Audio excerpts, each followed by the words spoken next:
الحمد لله نحمده ونستعينه ونستغفره ونؤمن به ونتوكل عليه ونعوذ بالله من شرور أنفسنا ومن سيئات أعمالنا من يهده الله فلا مضل له ومن يضلل فلا هادي له ونشهد أن لا إله إلا الله وحده لا شريك له ونشهد أن سيدنا وسندنا حبيبنا مولانا محمد عبده ورسوله صلی اللہ تعالی علیہ وعلی آلہ واصحابہ وسلم۔ اعوذ باللہ من الشیطان الرجیم، بسم اللہ الرحمن الرحیم۔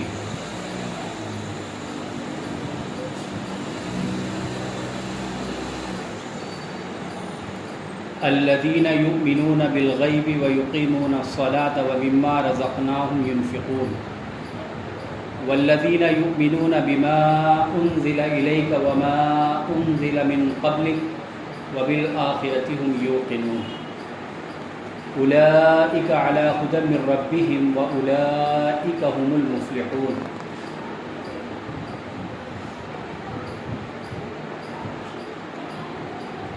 یہ میں نے سورہ بقرہ کی آیت نمبر 3، 4 اور 5 آپ کے سامنے تلاوت کی ہے۔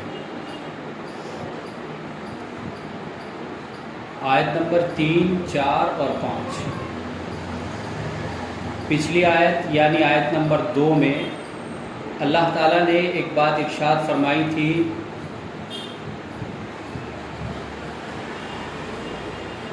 ھدی للمتقین،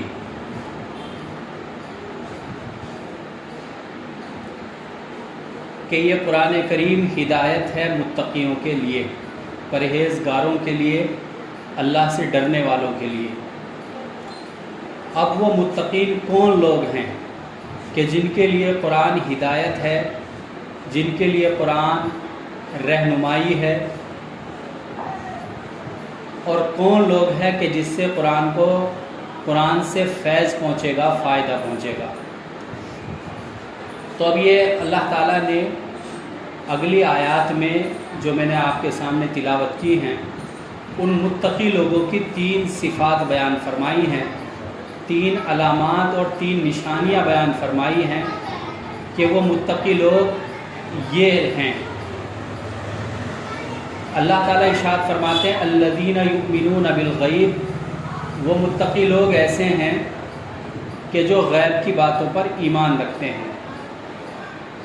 نمبر 2 ویقیمون الصلاۃ، اور وہ نماز قائم کرتے ہیں۔ ومما رزقناہم ینفقون، اور نمبر 3 جو کچھ اللہ تعالیٰ نے ان کو دیا ہے اور جو کچھ ان کو ہم نے دیا ہے اس میں سے وہ خرچ کرتے ہیں، جو مال ہم نے ان کو دیا ہے اس میں سے وہ خرچ کرتے ہیں۔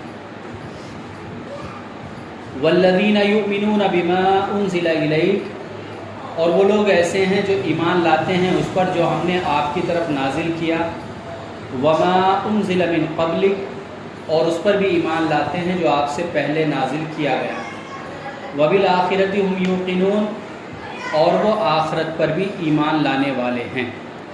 اولئک علی ھدی من ربہم، یہی لوگ اپنے پروردگار کی طرف سے ہدایت پر ہیں، واولئک هم المفلحون، اور یہی لوگ ہیں فلاح پانے والے۔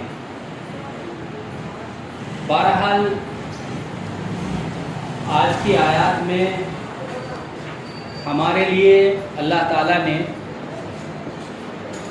متقیوں کی 3 صفت بیان فرمائی ہیں، جن میں سے ایک صفت کا بیان پچھلی مرتبہ آ چکا، اور وہ ہے الذین یؤمنون بالغیب۔ وہ متقی لوگ ایسے ہوتے ہیں جو غیب کی باتوں پر ایمان لاتے ہیں۔ غیب کی بات کہتے ہیں کہ جو آنکھ سے دکھائی نہ دے اور عقل میں نہ آئے۔ ظاہر سی بات ہے جو چیز آنکھ سے دکھائی دے رہی ہے اس کو ماننا کون سی بڑی بات ہے۔ اب میرے سامنے قرآن کریم رکھا ہوا ہے تو اس کو تو سبھی مانیں گے، بھائی کتاب رکھی ہوئی ہے، یہ موبائل رکھا ہوا ہے، یہ گلاس رکھا ہوا ہے، یہ تو سب کو دکھ رہا ہے۔ اور جو چیز عقل میں آنے والی ہے اس کو بھی سب مان لیں گے۔ کسی سے کہا جائے بھائی 2 اور 2 4 ہوتے ہیں، تو کوئی بھی بیوقوف آدمی یہ نہیں کہے گا نہیں 2 اور 2 5 ہوتے ہیں، تو یہ تو عقل میں آنے والی بات ہے۔ لیکن اللہ فرما رہے وہ متقی لوگ جن کو قرآن سے فیض پہنچے گا، ان کی پہلی صفت یہ ہے کہ وہ غیب کی باتوں پر ایمان لاتے ہیں، یعنی ان کی عقل میں کوئی بات آئے یا نہ آئے، لیکن جو کچھ اللہ اور اس کے رسول نے بیان کر دیا وہ اس پر یقین کر لیتے ہیں۔ بہت ساری چیزیں ان کو دکھائی دیں یا نہ دیں، لیکن جو کچھ اللہ اور اس کے رسول نے بیان کر دیا وہ اس پر ایمان لے آتے ہیں۔ اس لیے کہ کسی بھی علم کو حاصل کرنے کے لیے سب سے اہم چیز جو ہے وہ اللہ اور اس کو رسول کا علم ہے۔ جو سب سے مضبوط سورس ہے وہ ہے اللہ اور اس کے رسول کا علم، جو غلط نہیں ہو سکتا، جس میں خطا نہیں ہو سکتی، اور جو بھول چوک سے پاک ہے۔ تو بہرحال پہلی صفت ان لوگوں کی یہ ہے کہ وہ غیب کی باتوں پر ایمان لاتے ہیں۔ دوسری صفت اللہ تعالیٰ قرآن کریم میں متقیوں کی یہ ارشاد فرما رہے ہیں کہ وہ یقیمون الصلاۃ۔ دوسری صفت یہ ہے کہ وہ لوگ نماز قائم کرنے والے ہیں۔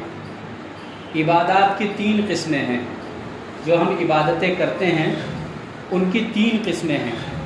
نمبر 1 جانی، نمبر 2 مالی، اور نمبر 3 مشترک۔ جانی عبادت کہتے ہیں کہ جس میں جان لگے، آدمی کو طاقت لگانی پڑے، جان لگانی پڑے، جسم کو حرکت دینی پڑے اور جسم کو لگانا پڑے، اس کو کہتے ہیں جانی عبادت۔ جیسا کہ نماز ہے، نماز میں پیسہ خرچ نہیں ہوتا، ہاں جان لگانی پڑتی ہے۔ آدمی اٹھے گا، وضو کرے گا، قیام کرے گا، رکوع کرے گا، سجدہ کرے گا، وغیرہ وغیرہ، تو اس میں آدمی کی جان لگے گی، مال خرچ نہیں ہوگا، 1 روپیہ بھی نہیں لگے گا۔ اگر کوئی آدمی 100 رکعت بھی پڑھنا چاہے تو 1 روپے کا بھی خرچہ نہیں ہے۔ دوسری ہوتی ہے مالی عبادت۔ مالی عبادت کہتے ہیں جس میں مال خرچ ہو، جیسے کہ زکوٰۃ ہے۔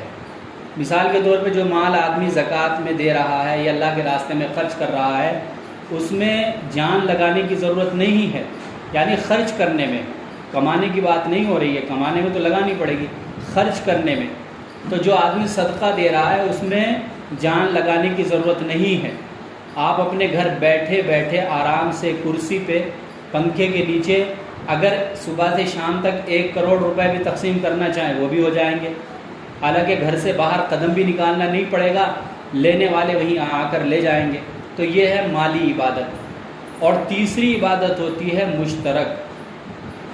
مشترک کا مطلب ہوتا ہے کہ جس میں جان بھی لگے اور مال بھی لگے، دونوں چیزیں خرچ ہوں، اس کو کہتے ہیں مشترک۔ جیسا کہ حج اور عمرہ وغیرہ۔ عمرہ ہے، حج ہے کہ اس میں آدمی کا مال بھی خرچ ہوتا ہے اور اس میں آدمی کو جان بھی لگانی پڑتی ہے۔ تو بہرحال عبادتیں 3 قسم کی ہیں۔ نمبر 1 جانی یعنی جس میں جان لگانی پڑے، جان خرچ کرنی پڑے، انسان کو اپنے آپ کو کھپانا پڑے۔ نمبر 2 مالی، جس میں آدمی کو مال خرچ کرنا پڑے، جیسے صدقہ و خیرات وغیرہ۔ اور نمبر 3 مشترک، یعنی جس میں آدمی کو جان اور مال دونوں لگانے پڑے۔ تو یہاں پر اللہ تعالیٰ نے جانی عبادات میں سے سب سے اہم عبادت یعنی نماز کو بیان فرمایا ہے۔ جانی کیا، سب سے تمام عبادتوں میں ہی سب سے اعلیٰ اور سب سے اونچی عبادت نماز ہے۔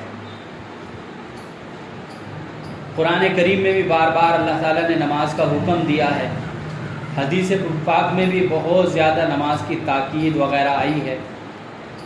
تو اللہ تعالیٰ نے یہاں پر دوسری صفت متقیوں کی جو بیان کی ہے وہ ہے، اس کا تعلق ہے جانی عبادت سے، اور وہ ہے نماز۔ نماز ایک ایسی جامع عبادت ہے کہ جس میں آدمی کا پورا بدن لگتا ہے، پورا بدن لگ جاتا ہے عبادت میں۔ مثال کے طور پر آدمی کو اپنے پیروں کو بھی حرکت دینی پڑے گی جب نماز پڑھے گا، وضو میں، کھڑے ہونے میں۔ آدمی کو اپنے ہاتھوں کو بھی حرکت دینی پڑے گی، آدمی کو اپنے کانوں کو بھی کام میں لگانا پڑے گا قرآن کریم سننے کے لیے، آدمی کو اپنی زبان کو بھی کام میں لگانے پڑے گا قرآن وغیرہ پڑھنے کے لیے، آدمی کو اپنی آنکھوں کو بھی عبادت میں لگانا پڑے گا، کھڑے ہوتے ہوئے نظر کہاں ہونی چاہیے، رکوع میں کہاں ہونی چاہیے، اتحیات میں کہاں ہونی چاہیے، وغیرہ وغیرہ۔ تو نماز ایک ایسی جامع عبادت ہے کہ جس میں انسان کی پوری باڈی لگ جاتی ہے، پورا جسم لگ جاتا ہے۔ باقی عبادتیں ایسی نہیں ہیں کہ جس میں پورا جسم لگانا پڑے آدمی کو۔ مثلا کوئی آدمی قرآن کی تلاوت کر رہا ہے تو اس میں آدمی اس کو زبان کو حرکت دینی پڑے گی، آنکھوں سے دیکھنا پڑے گا، اور اگر وہ قرآن کا حصہ آپ پڑھ رہے ہیں جو آپ نے حفظ کر رکھا ہے تو پھر آنکھوں کو بھی لگانے کی ضرورت نہیں ہے، صرف زبان کافی ہے، بس زبان سے آدمی پڑھتا رہے۔ اللہ کا ذکر کر رہا ہے، اللہ کا ذکر عبادت ہے، لیکن اس میں صرف زبان کو حرکت دینی پڑے گی۔ لیکن نماز میں انسان سر سے لے کر پیر تک اپنے پورے جسم کو اپنے رب، اپنے آقا، اپنے اللہ کے سامنے لگا دیتا ہے، اور سر سے لے کے پاؤں تک سب کچھ اس کا اللہ کی عبادت میں مصروف ہو جاتا ہے۔ تو بہرحال اللہ نے یہاں پر سب سے پہلے نماز کو بیان فرمایا، وَيُقِيمُونَ الصَّلَاةَ، اور وہ متقی لوگ ایسے ہیں کہ جو نماز کی پابندی کرنے والے ہیں، نماز کو قائم کرنے والے ہیں۔ نماز کو قائم کرنے کا مطلب کیا ہے؟ یہاں قرآن نے نماز پڑھنے کا لفظ استعمال نہیں کیا، بلکہ کہا وَيُقِيمُونَ، یعنی قائم کرتے ہیں، الصلاۃ نماز قائم کرتے ہیں فرمایا۔ قائم کرنے میں اور پڑھنے میں بہت فرق ہے۔ پڑھنا تو یہ ہے کہ ایک آدمی وضو کرے اور نماز جیسے ارکان کی حرکت دینے لگے اپنے جسم کو، تو لوگ کہیں گے نماز پڑھ رہا ہے۔ بلکہ اگر آپ دیکھیں وضو کی بھی ضرورت نہیں ہے، ایک آدمی وضو بھی نہ کرے اور مسجد میں جا کے نیت باندھ لے، اور امام صاحب رکوع میں جائیں تو رکوع کرے، سجدے میں جائیں تو سجدہ کرے، سلام پھیرے تو سلام پھیر دے، تو دیکھنے والے یہی کہیں گے بھائی نماز پڑھ رہا ہے۔ تو یہ نماز پڑھنا تو کہلوایا جا سکتا ہے، دیکھنے والا اس کو کہہ سکتا ہے، اس کو پتہ نہیں ہے، اس کا وضو بھی نہیں ہے، لیکن یہ نماز قائم کرنا نہیں ہے۔ اسی لیے اللہ نے یہاں پر نماز قائم کرنے کا حکم دیا ہے، نماز پڑھنے کا حکم نہیں دیا۔ نماز قائم کرنے میں نماز قائم کرنے کا مطلب یہ ہے کہ نماز کو تمام حقوق کے ساتھ، تمام آداب کے ساتھ، تمام فرائض و واجبات کا خیال رکھتے ہوئے نماز کو پڑھا جائے، اور اوقات کا خیال رکھتے ہوئے، اور جیسا کہ اللہ کے رسول صلی اللہ علیہ وسلم نے نماز پڑھنے کا طریقہ سکھایا اور حکم فرمایا، اس طرح سے اگر آدمی نماز پڑھتا ہے، اس کو کہتے ہیں نماز کا قائم کرنا۔ ایک آدمی ابھی کھڑا ہو اور مغرب کی نماز پڑھنے لگے تو دیکھنے میں تو وہ نماز پڑھنے والا کہلائے گا، لیکن وہ نماز قائم کرنے والا نہیں ہے، چونکہ مغرب کی نماز تو مغرب کے وقت میں ہوگی۔ کوئی آدمی چاہے ابھی میں مغرب کی نماز پڑھ لوں تو ظاہر سی بات ہے اس کی نماز نہیں ہوگی، بلکہ اگر ایسا جان بوجھ کے کرے گا تو گناہ گار ہوگا۔ تو یہاں اللہ نے فرمایا متقین کی دوسری صفت ہے کہ وہ لوگ نماز قائم کرنے والے ہیں۔ تو نماز کو اللہ تعالیٰ نے قرآن کریم میں بڑے اہتمام کے ساتھ ذکر فرمایا ہے۔ تو اس میں ہمارے لیے سبق یہ ہے کہ نماز کی پابندی کی جائے، اور نماز کو ایسے پڑھا جائے جیسا کہ اللہ کے رسول صلی اللہ علیہ وسلم نے پڑھنے کا حکم دیا ہے۔ جیسا کہ حدیث میں بھی آپ نے ارشاد فرمایا، صلو کما رأیتمونی اصلی، نماز کو اس طرح پڑھو کہ جیسے کہ تم مجھے پڑھتا ہوا دیکھتے ہو۔ ایسا نہیں ہے کہ جیسی کیسی آتی ہے بس آدمی ویسی ہی نماز پڑھنے لگے، اور نہ اس کو سیکھے، اور نہ اس کے فرائض و واجبات کا اسے پتہ ہو، نہ اس کے طریقوں کا پتہ ہو، بس نماز پڑھ رہا ہے جیسی کیسی اس کو آتی ہے۔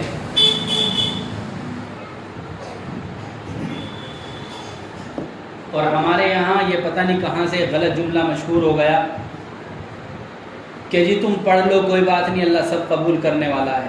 یہ پتہ نہیں کہاں لکھا ہوا ہے کہ اللہ سب قبول کرنے والا ہے۔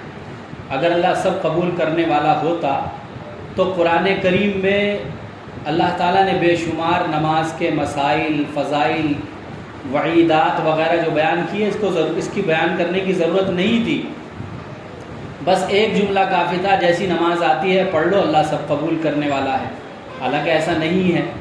حدیث پاک میں ہزاروں حدیثیں ایسی ہیں جن میں نماز کا تذکرہ ہے، تو بس ایک حدیث اللہ کے رسول صلی اللہ علیہ وسلم ارشاد فرما دیتے کہ بھائی جیسی تم سے آتی ہے نماز پڑھ لو، اللہ سب قبول کرنے والا ہے، تو یہ آدمی کے اندر اور زیادہ لاپرواہی پیدا کر دیتا ہے کہ جی پڑھ لو کوئی بات نہیں، اللہ سب قبول کرنے والا ہے۔ یہ بہت غلط جملہ ہے، اور اس سے آدمی کے اندر لاپرواہی پیدا ہو جاتی ہے، جی پڑھ لو بس اللہ تو قبول کرنے والا ہے ہی نہیں، بلکہ ہمیں حکم ہے ایسی نماز پڑھیں جیسی نماز اللہ اس کے رسول نے پڑھنے کا حکم دیا ہے۔ تو بہرحال نماز کو آدمی قائم کرے، یہ متقین کی دوسری صفت اللہ تعالیٰ ارشاد فرما رہے ہیں، وَمِمَّا رَزَقْنَاهُمْ يُنْفِقُونَ۔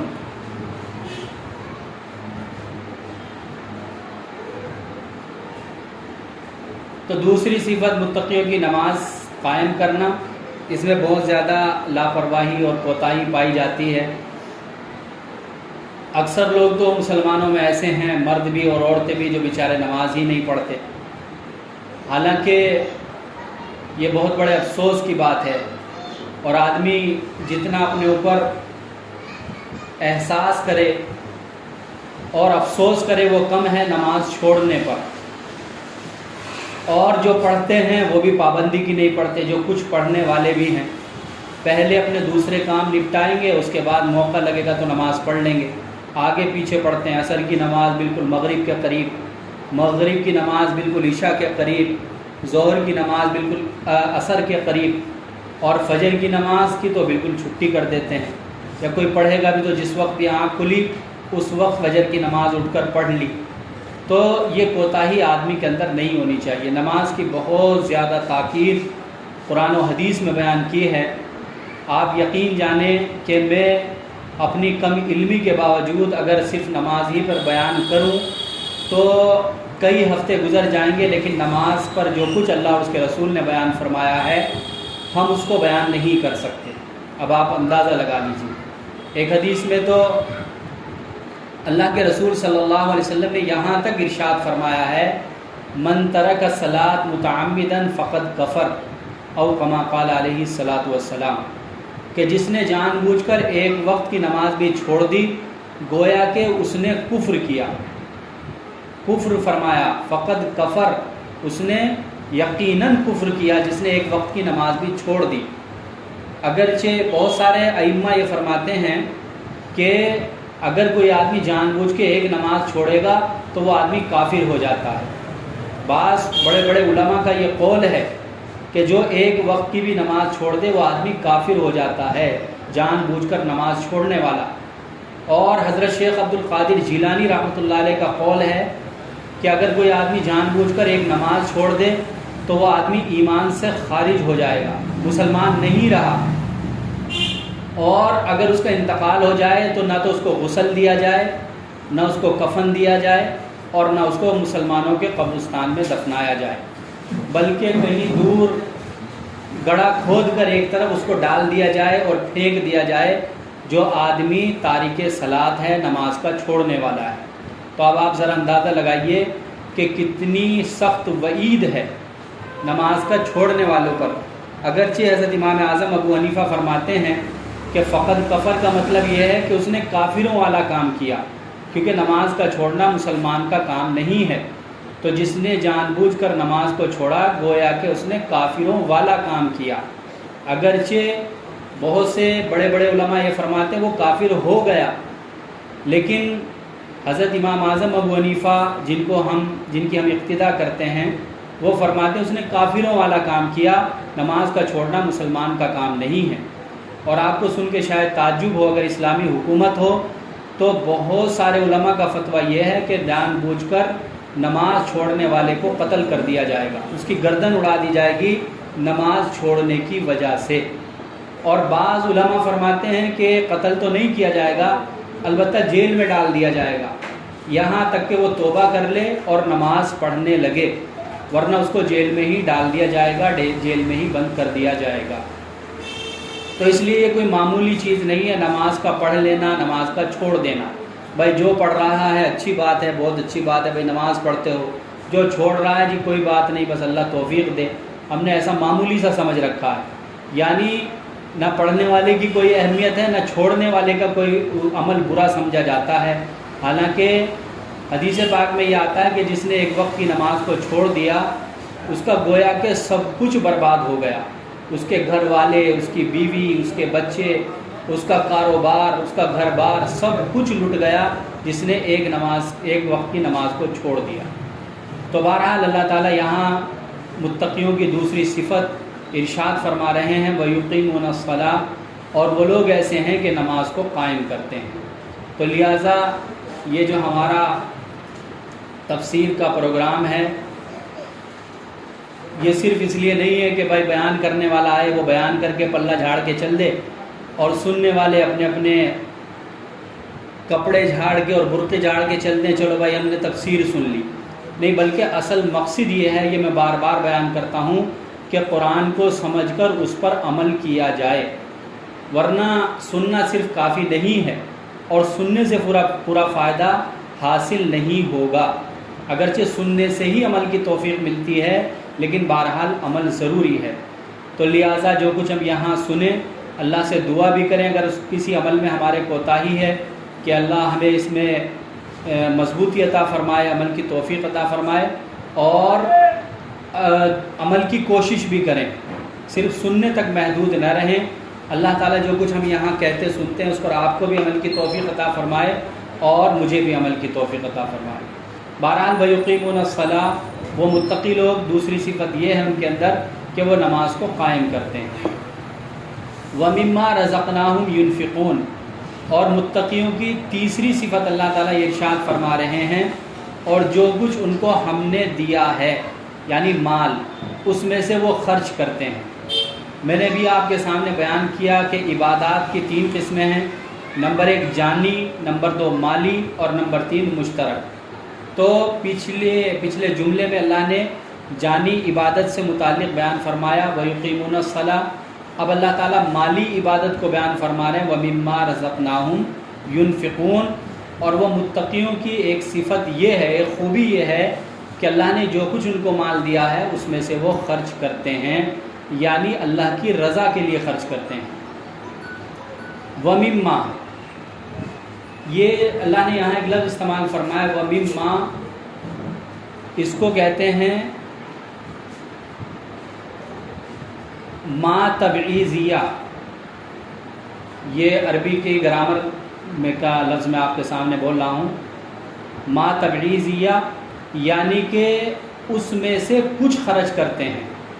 قربان جائیے اللہ رب العزت کے کہ اللہ تعالیٰ نے جو مال ہمیں دیا ہے اس میں تو کوئی شک نہیں ہے، کوئی دو رائے نہیں ہے، جو کچھ اللہ نے ہم کو دیا ہے یہ اللہ ہی کا عطا کردہ ہے، نہ ہماری محنت ہے، نہ عقل ہے، نہ کوشش ہے، نہ بھاگ دوڑ ہے، کچھ بھی نہیں ہے۔ دیکھیے اگر مال محنت سے ملتا تو سب سے زیادہ مالدار وہ بیچارے غریب مزدور ہوتے جو صبح سے شام تک جی توڑ محنت کرتے ہیں اور پورا دن وزن ڈھوتے ڈھوتے ان کا گزر جاتا ہے۔ سب سے زیادہ مالدار وہ ہوتے اگر طاقت سے مال حاصل ہوتا، لیکن ہم دیکھتے ہیں کہ بہت سارے لوگ اپنے اے سی والے بنگلے سے نکلے، اے سی کی گاڑی میں بیٹھے اور اے سی جو آفس پہنچے اور 2-4 کاغذوں پہ دستخط کیے اور اسی میں وہ کروڑوں اربوں روپے کما لیتے ہیں۔ پتہ چلا روزی کا تعلق محنت سے نہیں ہے، محنت سے ہوتا تو سب سے زیادہ ریڑھا چلانے والے، ریڑھی چلانے والے، رکشہ چلانے والے مزدور لوگ مالدار ہوتے، تو لیکن مال کا تعلق طاقت سے نہیں ہے، محنت سے نہیں ہے۔ اور اگر مال کا تعلق عقل مندی سے ہوتا، جیسا کہ عام طور سے انسان سمجھتا ہے کہ جو کچھ میرے پاس ہے یہ تو میری عقل اور سمجھ سے میں نے حاصل کیا ہے، تو جتنے بیوقوف یا کم عقل ہیں وہ بیچارے غریب اور بھوکے مرتے اور ساری دولت عقل مندوں کے پاس ہوتی۔ حالانکہ ایسا بھی نہیں ہے۔ ہم دنیا میں دیکھتے ہیں کہ بہت سارے لوگ ایسے بڑی بڑی فیکٹریاں چلا رہے ہیں جو بالکل جاہل ہیں، کئی کو تو میں بھی جانتا ہوں، بالکل یعنی اپنے دستخط بھی نہیں کر سکتے اور انہیں یہ بھی نہیں پتہ کہ الف کے بعد کیا آتا ہے، اور بڑے بڑے پڑھے لکھے ایجوکیٹڈ لوگ اور مائنڈڈ لوگ ان کے یہاں ملازمت کر رہے ہیں، وہ ان کو تنخواہیں دیتے ہیں۔ تو پتہ چلا عقل و سمجھ سے بھی مال کا تعلق نہیں ہے، مال کا تعلق اصل میں اللہ کی عطا کردہ سے ہے۔ اللہ جس کو چاہتے ہیں اس کو عطا فرما دیتے ہیں۔ قرآن کریم میں کئی جگہ اللہ نے اس بات کو ارشاد فرمایا انسان کی عقل کھولنے کے لیے۔ اللہ تعالیٰ ایک جگہ ارشاد فرماتے ہیں ان اللہ یبسط الرزق لمن یشاء ویقدر، اللہ تعالیٰ جس کا چاہیں رزق بڑھا دیں، جس کا چاہیں گھٹا دیں۔ اللہ فرما رہے ہیں میرے ہاتھ میں ہے، میں جس کا چاہوں رزق بڑھا دوں اور جس کا چاہوں گھٹا دوں۔ تو اس سے یہ پتہ چلتا ہے کہ رزق دینے نہ دینے اور کم دینے اور زیادہ دینے کا تعلق اللہ جل شانہ کی ذات پاک سے ہے۔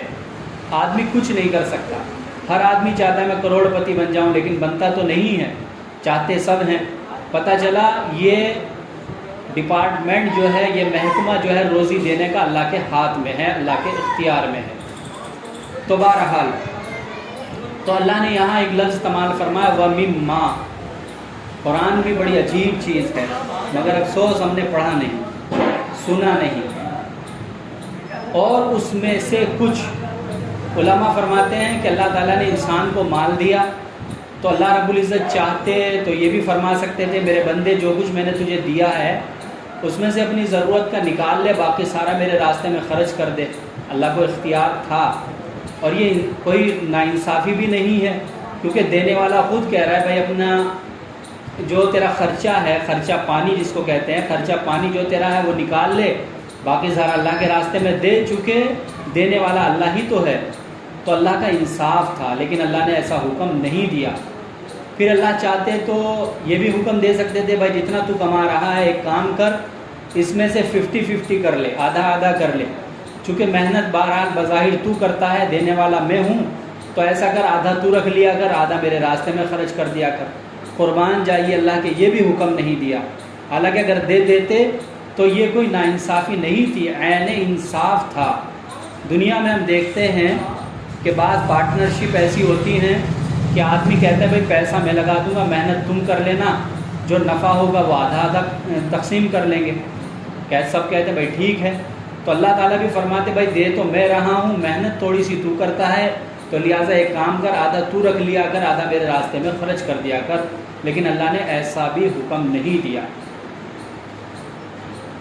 سب سے اہم خرچہ جو اللہ کے راستے میں خرچ کرنے کا ہے وہ ہے زکوٰۃ، جو ہر سال فرض ہوتی ہے۔ اس میں بھی اگر آپ غور کریں تو اللہ رب العزت نے صرف 2.5% خرچ کرنے کا حکم دیا ہے، یعنی اگر تمہارے پاس 100 روپے ہیں تو اللہ کے راستے میں صرف 2.5 روپے دے دو، یعنی کچھ بھی تو اللہ نے مطالبہ نہیں کیا۔ قربان جائیے اللہ کے 100 روپے میں سے 2.5 روپے، اور پھر اس پر بھی احسان، بالائے احسان یہ کہ وہ بھی ہر ایک پہ فرض قرار نہیں دی۔ زکوٰۃ ہر مسلمان پر فرض نہیں ہے، بلکہ جو صاحب نصاب ہے اس پر فرض ہے۔ اللہ چاہتے تو ایک طرف ہی کہتے بھائی سب کو 2.5% دینا ہے، چاہے کسی پہ 10 روپے ہوں اس میں سے بھی 2.5% نکالنا ہے۔ لیکن کتنا کریم ہے اللہ، کتنا مہربان ہے، اور کتنا ہمارا خیال رکھنے والا ہے کہ صرف صاحب نصاب لوگوں سے کہا، اور وہ بھی صرف 2.5%، بس 2.5% دے دیا کرو۔ اور پھر احسان پر احسان یہ کہ یہ پیسہ جو زکوٰۃ کا ہے یہ تمہیں لے جا کر کہیں نہر میں نہیں پھینکنا ہے، یہ تمہیں کہیں آگ میں نہیں جلانا ہے، یہ تمہیں کہیں مٹی میں نہیں دبانا ہے، بلکہ تم اپنے بھائیوں پہ خرچ کر دو۔ سبحان اللہ، اللہ کی کریمی تو دیکھیے، اپنے ہی بھائیوں پہ، یعنی آدمی سگے بھائی کو بھی زکوٰۃ دے سکتا ہے اگر وہ مستحق ہے، اور اگر مستحق ہے تو سگی بہن کو بھی زکوٰۃ دے سکتا ہے، بہن اپنے سگے بھائی کو بھی زکوٰۃ دے سکتی ہے۔ تو اللہ کتنا مہربان اور کریم ہے کہ 2.5% کا مطالبہ کیا، اور وہ بھی سب سے نہیں کیا، صرف مالداروں سے کیا۔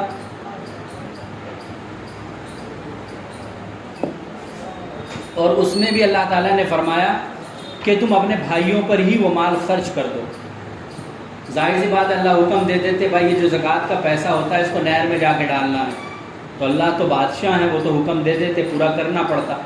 لیکن اپنی محنت کی کمائی آدمی اپنے ہاتھ سے جا کے نہر میں پھینکتا تو دل کو احساس ہوتا، لیکن یہی اپنی محنت کی کمائی جب ہم اپنے بھائی کو، اپنے پڑوسی کو، اپنے رشتہ دار کو، اپنے مسلمان بھائی کو دیتے ہیں، اور ہماری اس زکوٰۃ کے پیسے سے اس کا گھر چلتا ہے، اس کا چولہا جلتا ہے، اس کے پیٹ میں لقمہ جاتا ہے، اس کے بچے پلتے ہیں، تو انسان کی فطرت ہے کہ اسے خوشی حاصل ہوتی ہے۔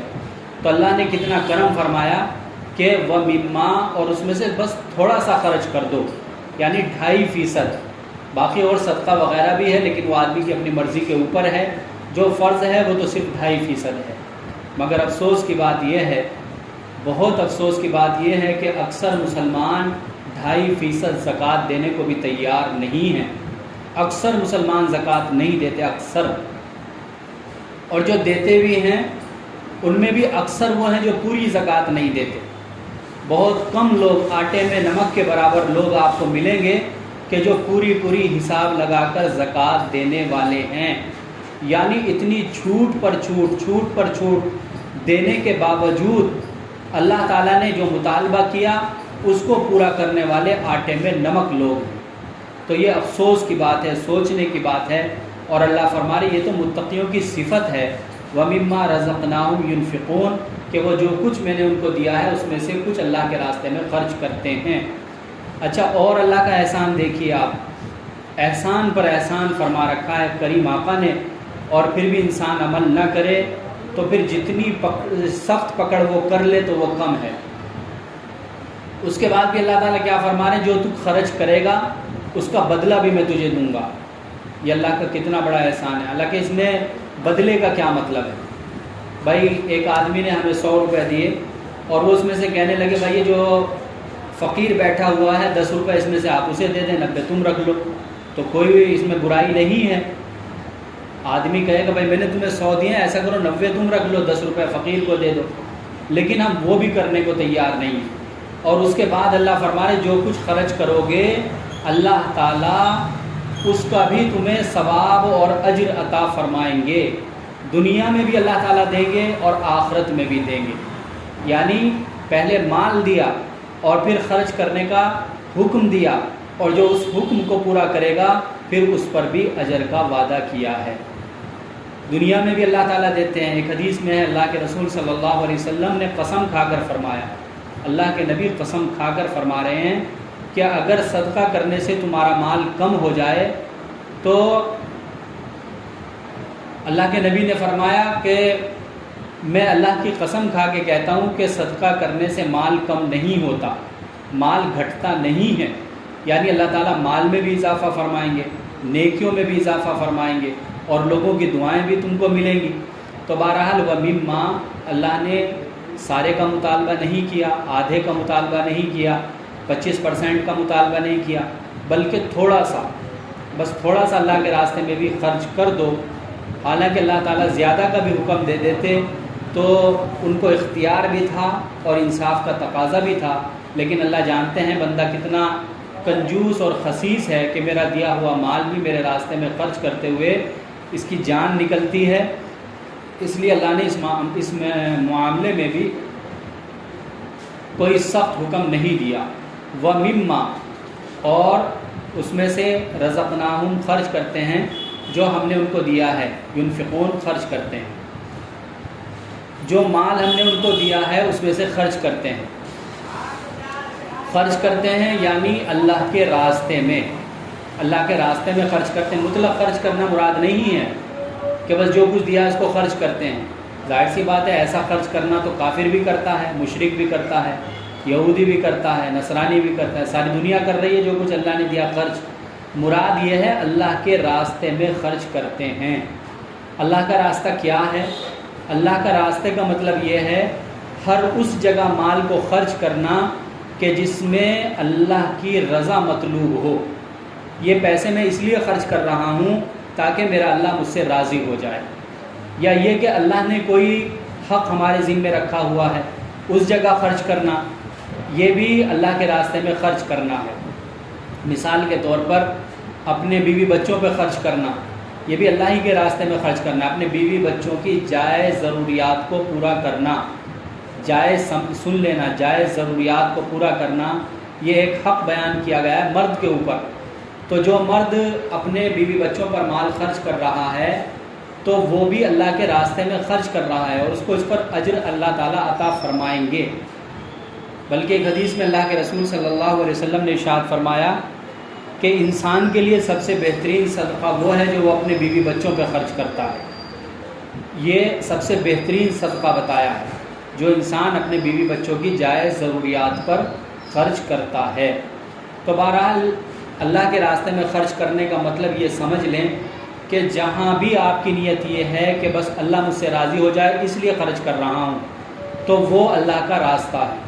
اور یا ایسی جگہ آپ خرچ کر رہے ہیں جہاں آپ کے ذمے اللہ تعالیٰ نے حق ذمے میں لگا دیا ہے، جیسے کہ میں نے بتایا کہ باپ کے ذمے ہے کہ اولاد کی جائز ضروریات کو پورا کرے، اس پہ خرچ کرے اپنی حیثیت کے مطابق، بیوی کی حیثیت کے مطابق نہیں۔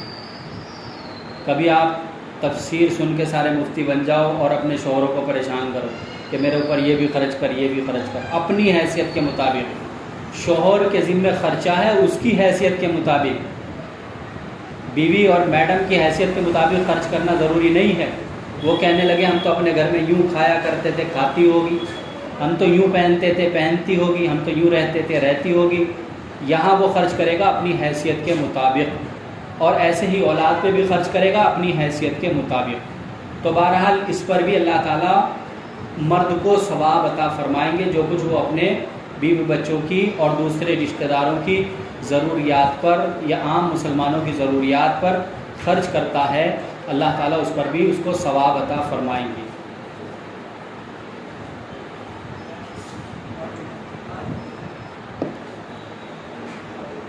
تو ذرا آپ اندازہ لگائیے کہ اللہ تعالیٰ کتنے کریم ہیں کہ مال دیا اور پھر اس کو خرچ کرنے کا حکم دیا، تھوڑا سا خرچ کرنے کا، اور پھر اس خرچ کرنے پر بھی اجر اور ثواب کا وعدہ فرمایا۔ تو بہرحال تیسری صفت یہاں اللہ تعالیٰ فرما رہے ہیں وَمِمَّا رَزَقْنَاهُمْ يُنْفِقُونَ، اور اللہ تعالیٰ نے جو ان کو مال دیا ہے اس میں سے، وَمِمَّا اس میں سے، اور اس میں سے، رَزَقْنَاهُمْ جو کچھ اللہ نے ان کو رزق دیا ہے، روزی دی ہے، مال دیا ہے، يُنْفِقُونَ خرچ کرتے ہیں، وہ لوگوں پر خرچ کرتے ہیں۔ تو یہ بھی متقیوں کی صفت اللہ تعالیٰ بیان فرما رہے ہیں۔ وَالَّذِينَ يُؤْمِنُونَ بِمَا أُنزِلَ إِلَيْكَ، اور اللہ تعالیٰ فرما رہے ہیں وَالَّذِينَ، اور وہ لوگ ایسے ہیں، یؤمنون ایمان لاتے ہیں، بما اس پر، انزل جو کہ نازل کیا، الیک آپ کی طرف، یعنی یہ اللہ کے نبی صلی اللہ علیہ وسلم کو کہا جا رہا ہے کہ پیغمبر وہ لوگ ایسے ہیں جو اللہ کے ماننے والے ہیں، متقی ہیں، وہ ایمان لاتے ہیں اس پر جو کچھ آپ کی طرف نازل کیا گیا ہے۔ آپ پر نازل کیا گیا، اس سے مراد قرآن کریم ہے، یعنی اے پیغمبر جو قرآن کریم ہم نے آپ پر نازل کیا ہے، یہ مسلمان جو ہیں، متقی جو ہیں، یہ اس پر ایمان لاتے ہیں۔ اور یہ بھی ایک طرح سے غیب پر ہی ایمان لانا ہے۔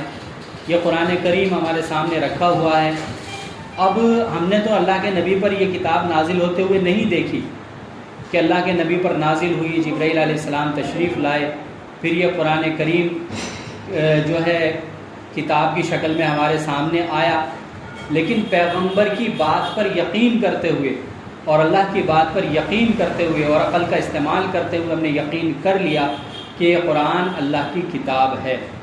تو اس سے قرآن کریم بھی مراد ہے، اور وہ سب تعلیمات جو اللہ کے نبی صلی اللہ علیہ وسلم نے اپنی امت کو سکھائی اور بتائی ہیں، وہ سب اس میں داخل ہیں۔ وما، اور اس پر بھی، انزلہ جو کہ نازل کی گئی، من قبلک آپ سے پہلے، من قبلک آپ سے پہلے، یعنی جو کتابیں آپ سے پہلے نازل کی گئی وہ اس پر بھی ایمان لاتے ہیں۔ قرآن پر ایمان لانے کا مطلب کیا ہے؟ بما انزل الیک، قرآن پر ایمان لانے کا مطلب یہ ہے کہ یہ جو قرآن کریم ہے یہ اللہ رب العزت کی کتاب ہے، اور اس کے ایک ایک حرف پر ایمان لانا آدمی پر فرض ہے۔ اس کے ایک حرف بلکہ ایک لفظ کا انکار بھی کفر ہے۔ اللہ نہ کرے کوئی آدمی کہہ دے جی میں اس کو نہیں مانتا، میں اس کو نہیں مانتا، یا جو کچھ قرآن میں بیان کیا ہے اس کو کہہ دے میں اس چیز کو نہیں مانتا، تو وہ آدمی کافر ہے۔ دوسری بات یہ ہے کہ قرآن کریم پر عمل کرنا فرض ہے، اور اس کی کسی بات کو بھی انکار کرے گا وہ کفر ہے۔ مثلا نماز ہے، اللہ نے قرآن میں نماز کا حکم ارشاد فرمایا، جیسے کہ یہاں بھی آیا کہ متقی لوگوں کی صفت ہے وَيُقِيمُونَ الصَّلَاةَ، نماز قائم کرتے ہیں۔ تو اگر کوئی نماز نہیں پڑھتا تو وہ تو کافر نہیں ہے، فاسق ضرور ہے، گناہ گار ضرور ہے، لیکن اللہ نہ کرے ایک آدمی یوں کہہ دے میں نماز ہی کو نہیں مانتا، نماز کوئی چیز نہیں ہے، میں روزے کو نہیں مانتا، روزہ کوئی چیز نہیں ہے، نعوذ باللہ، میں زکوٰۃ کو نہیں مانتا، زکوٰۃ کوئی چیز نہیں ہے، تو یہ آدمی کافر ہے، اس لیے کہ یہ قرآن کے ایک حکم کو نہیں مان رہا ہے۔ نماز کا حکم، روزے کا حکم، زکوٰۃ کا حکم، حج کا حکم اللہ نے قرآن میں دیا ہے، تو اب اس کی کسی ایک حکم کا بھی انکار آدمی کو کافر بنا دے گا۔ اچھا، جو پہلے آپ سے پہلے نازل کیا وما انزل من قبلک، اور جو کچھ آپ سے پہلے نازل کیا، یعنی آپ سے پہلے بہت سے پیغمبر آئے، جیسا کہ ہم سب جانتے ہیں تقریباً 1,24,000 پیغمبر تشریف لائے، تو اللہ نے ان میں سے بہت ساروں کو کتابیں دی، صحیفے دیے، تو وہ جو کچھ ان کو دیا گیا ان سب پر بھی ہمارا ایمان ہے۔ ان پر ایمان کا مطلب یہ ہے کہ جو کچھ اللہ نے ان کو دیا تھا وہ سب صحیح اور سچ تھا، اور اپنے اپنے وقتوں پر ان پر ایمان لانا اور عمل کرنا فرض تھا۔